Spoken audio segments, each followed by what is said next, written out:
No fancy bump open. We just open up the microphones and we start talking. I am Brad. He is John. Good morning, John.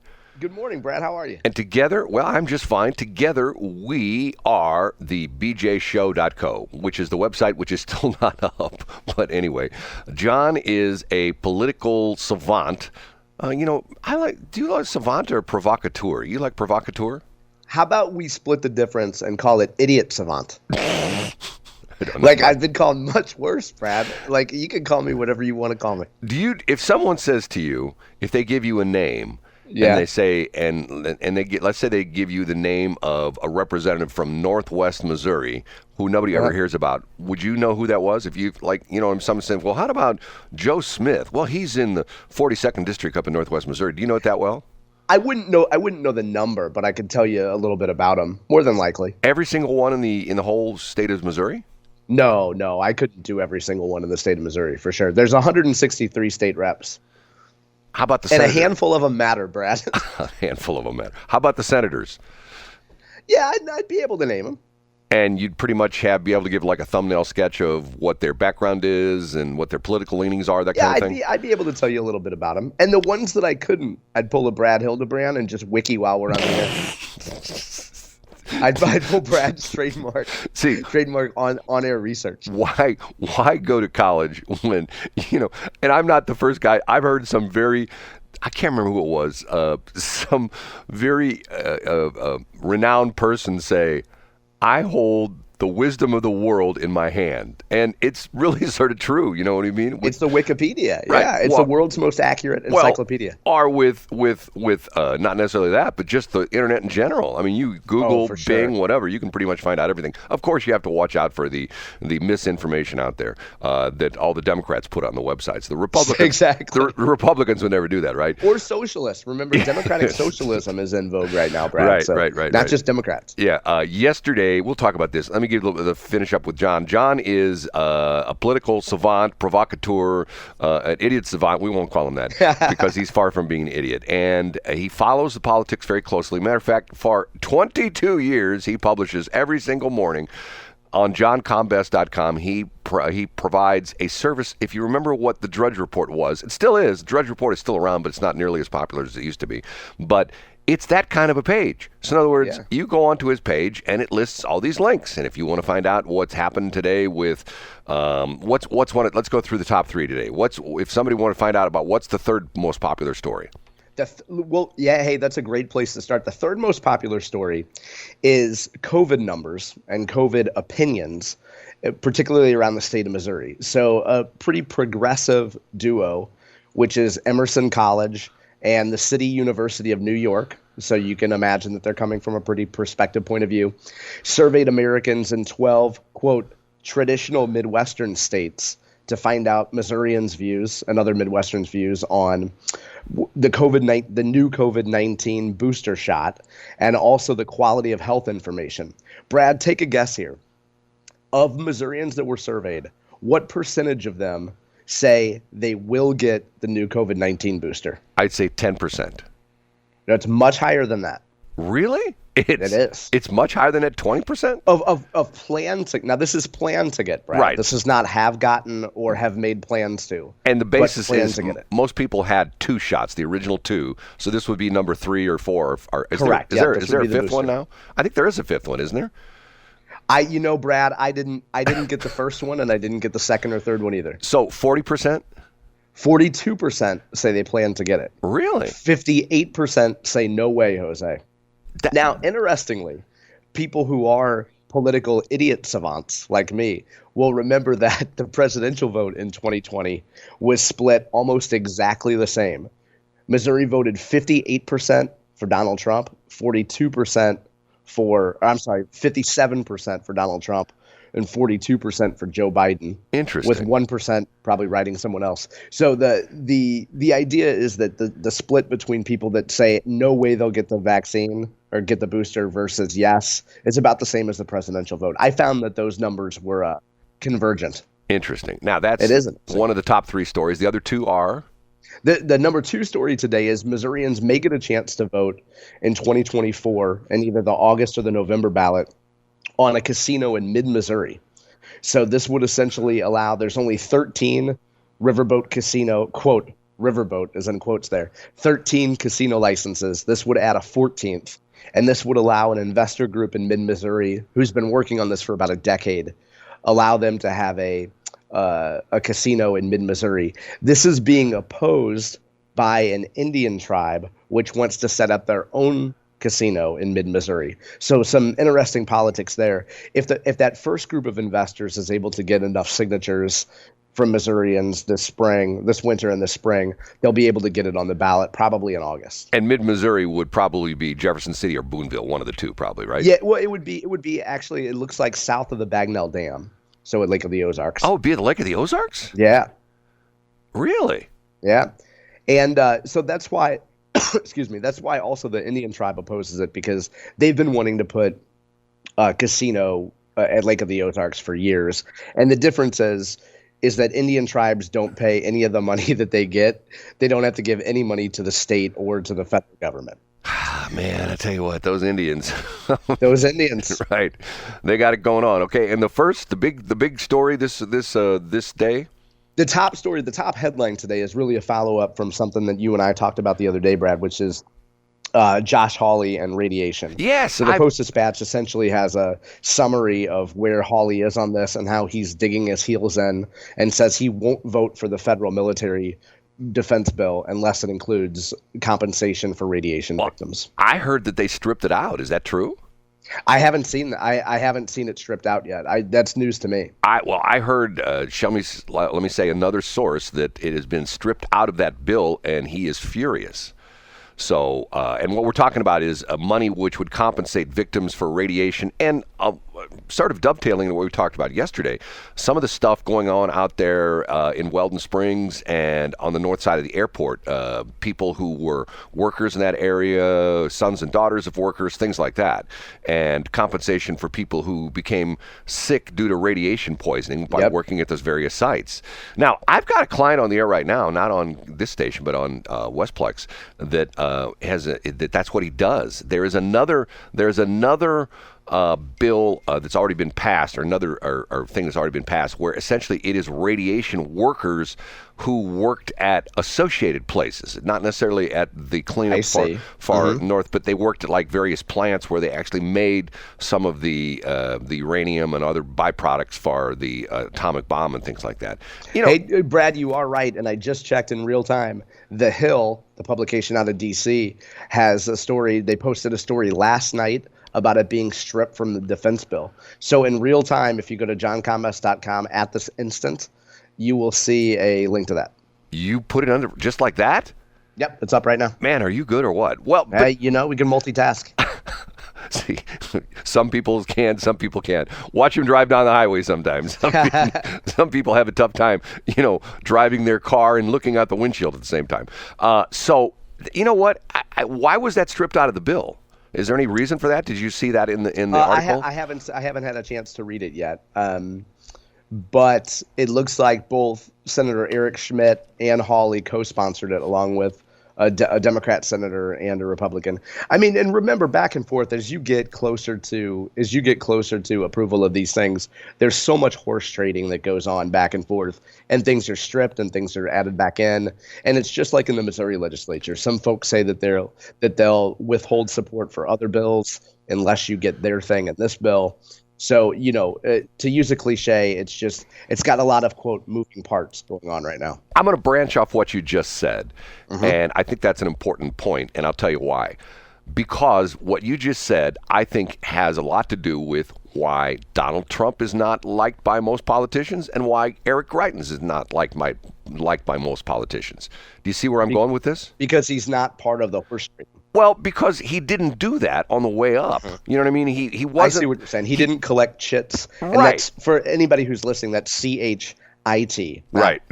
Not the other one, right? He didn't collect chits on the way up. In other words, and favors here and there. In other words, if you talk to anybody on any level of government, if you talk to like Mike Elam on the county council or any of the various cities in the Westplex or anywhere for that matter, there are things that come about that some of the members of that organization are very pro-FAR, others are sort of lukewarm, and others are, against it. Well, what happens behind the scenes is they go out to breakfast, or they have a chat over lunch, or they just talk in the parking lot and say, look, you know what, help me on this one.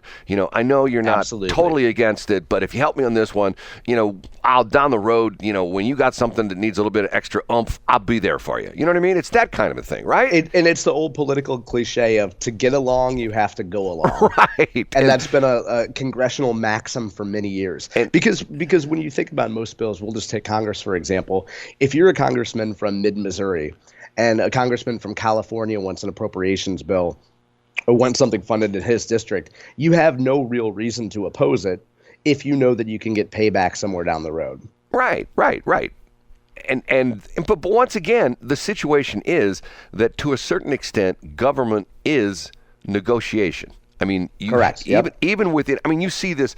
It's a little bit different between the Democrats and the Republicans. The Democrats always seem to have a one face. In other words, they are all behind whatever they say, and you don't get any of the crazy, nuts who are coming out. Well, I don't agree with that. Whereas with the Republicans, you can look at somebody like Bill Eigel, who is essentially the guy who is not going along with the rest of the Republicans, or you can look at people like who's the guy, Matt Gaetz, who is right. And okay, now let me ask you this. Sort of a bombshell yesterday. What do you think about Kevin McCarthy resigning midterm? I think he's clearly just had enough. And we often forget that these folks are just are people. Like, they're real people that have real pressures. And there could be a dozen conspiracy theories about why it's time for him to step down or someone forced him into resigning. But eventually folks like this, they're real people and they have enough. And sometimes that answers what really happened. Well, the majority for the Republicans in the Congress, in the House of Representatives, is now getting even slimmer. You've lost razor thin. You've lost Santos, and they'll have I think they're going to call. Isn't Kathy Hochul, the governor of New York? Isn't she calling a special election for that seat in January? Isn't that what I read? Yeah, I think so. Yep. So you got that, and I don't know what's going to happen in California, because Kevin McCarthy is from California. I would assume they'll have a special election as well too. I don't think in most of the states, I don't think the governors can name the representatives if someone dies or resigns midterm. Isn't that the case, or is it that they can? I think it depends on the state. But here in Missouri, for example, we had Congresswoman Joanne Emerson. Many folks will remember was represented Southeast Missouri. Her husband represented it for a long time, and then Joanne moved into that seat, and then she was rendered. She essentially was incapacitated. She had some really serious health issues, and the party committee were the ones that ended up voting for it. So if you did the thankless job of being on a party committee for years, you got the chance to actually vote for who the next congressman would be. And that, I believe, was that was around probably 2013, I want to say. And Congressman Jason Smith was selected and then ended up getting elected. Interesting. Mm-hmm. Well, you know what? We're winding down the year 2023. 2024 politically is going to be very interesting, don't you think? It's going to be a mess. It's going to be a fiasco, and the media loves it, as always, because you have their favorite politician, Donald Trump, to generate some ratings, and you have it's and thanks to social media, of course, Brad, it changes by the minute. I was just updated on a Missouri political story by you, and I do this every day, and I hadn't seen it. That's how quick things change. Yeah, it's crazy. Okay, next segment, let's talk about the Harvard, and essentially there were several of the Ivy League schools. Their presidents were on Capitol Hill yesterday, and we'll talk about that specifically, but in the next break. But what I want to talk about, you as being a former comms guy from Monsanto /Bayer, mm-hmm. and these heads of these universities, I believe all of them, the ones I heard yesterday, I think three or four of them were all women. Nothing against that, but it was just sort of interesting that was, all of them were women, presidents of these universities.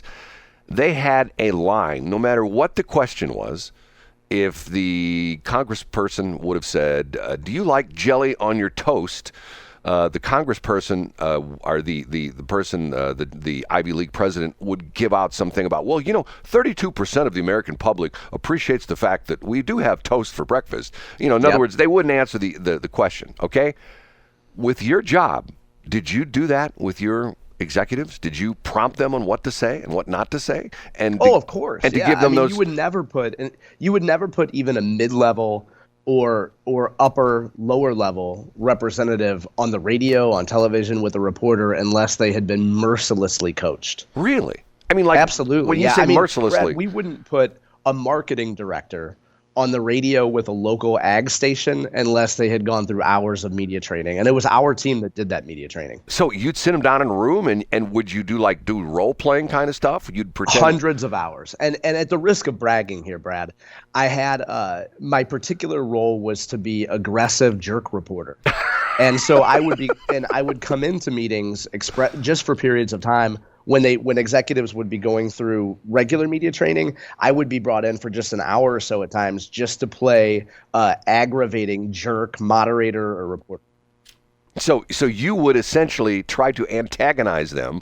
Absolutely. And, maybe in the next segment, we'll go through a couple of my favorite leading questions that I like to ask executives. Well, but don't you think to a certain extent that backfires because of the fact that whenever I hear that stuff, because I can't remember who the one congresswoman who was really pushing that, she kept saying, answer me yes or no. Right. I mean, what's his face? Mayorkas does that all the time. They ask him, is the border secure? And he launches into something. We have very seasoned border agents, and they do a great job, and we're so happy that they work for us. And to answer your question, Brad, the answer is no. And I'm going to be a contrarian and say no, it doesn't backfire, because your primary task in preparing an executive or any spokesman is to minimize risk.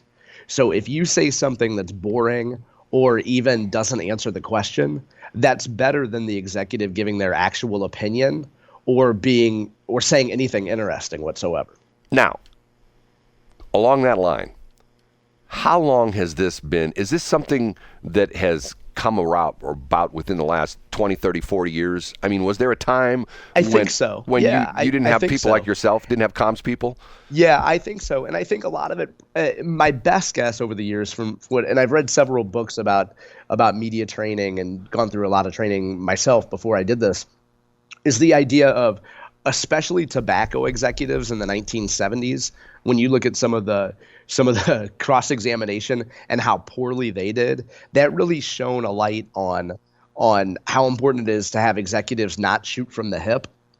And remember, Brad, it's different for a politician who's looking for votes, who's trying to constantly get votes from people, versus a corporation that has to answer to consumers and their board of directors and shareholders. So the target's a little bit different. Interesting. That's John Combest. He's a political savant, political idiot savant. Can we make that my official title, Brad? Political idiot savant. I have no ego, Brad. I've worked for years to minimize and destroy my ego. So political idiot savant would work well for that. Well, here's one of the things. It's funny you should say that, because of the fact that I try to be very, what's the word? Self-deprecating, because of the fact that sometimes people say, oh my God, you're on the radio. I go, hey, it's a job. I mean, and once again, it's to the point where I don't, personally, people may find it hard to believe, but I'm just doing what I enjoy doing. And it's not the kind of thing where when I walk out of the studio in the morning, there's a limousine waiting for me and someone's driving me around town and I'm going to eat at the finest restaurants and things like that. I mean, Brad, that's only because, excuse me, that's only because there are no electronic limousines. If there was an EV limousine, you would have one waiting for you. But you're that committed to the environment that you won't ride in a traditional limo. Once again, don't go with me there with the whole thing that there's, I have to find out if I took notes on this, but I don't know if I put this down. It's funny you should bring that up, because something I want to talk about this morning. There's a bill that went, I think it passed through the U.S. House, where essentially it's going to kneecap the EPA on all these mandates that we have to have all electric cars by such and such a date. And the interesting part of that is, if you look at the car dealerships, it happened this week where there was a group of car dealers who banded together and essentially said, look, we got these EVs on our lot. Nobody wants them. Yeah, You know, absolutely. And because especially not at that price. well, that's part of the problem. They're very expensive, and especially if you are someone who like lives in an apartment complex, or many other different things. It's not really practical. Anyway, we'll talk about that. We have to take a break. This is the bjshow.co. It doesn't roll off the tongue as much as BS Show does, but that's a whole other story. Anyway, that's John Combest. I'm Brad. We will be back after this. It's 7:23.